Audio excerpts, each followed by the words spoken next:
Dear viewers, এই ভিডিওতে যে নতুন ওয়ার্ডটি নিয়ে আলোচনা করব সে ওয়ার্ডটি হলো হান্টার। হান্টার শব্দটি বহুল প্রচলিত, বিভিন্ন অর্থে এই হান্টার শব্দটি ব্যবহৃত হয়।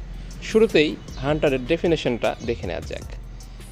এ person or animal that seeks out the kills or take control over ইট।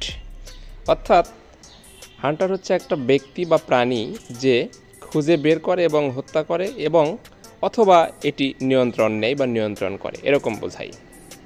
তো দেখুন দুটি উদাহরণ। Number 1, the hunter hits at a deer with his গান।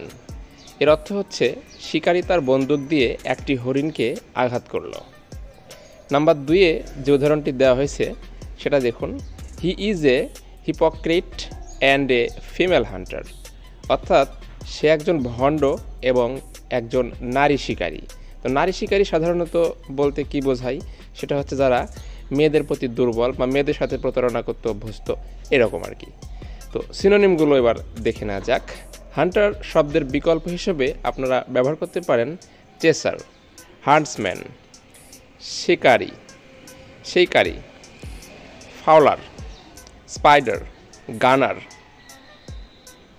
ভিউয়ার্স, অর্থাৎ হান্টার এর বিকল্প হিসেবে আপনারা এই সিনোনিমগুলো ব্যবহার করতে পারবেন।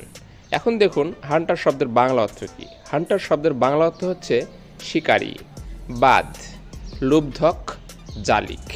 আশা করি হান্টার শব্দটি নিয়ে আপনারা যদি কোনো কৌতূহল থেকে থাকে, এই ভিডিওর মাধ্যমে আপনি বুঝতে পেরেছেন প্রকৃতপক্ষে হান্টার কী অর্থে ব্যবহৃত হয়। দেখুন হান্টার মূলত শিকারী, কিন্তু সেটা হতে পারে বিভিন্ন রকমের শিকার। সেটা হতে পারে পশু শিকার, হতে পারে মানুষ শিকার, নারী শিকার ইত্যাদি। ধন্যবাদ।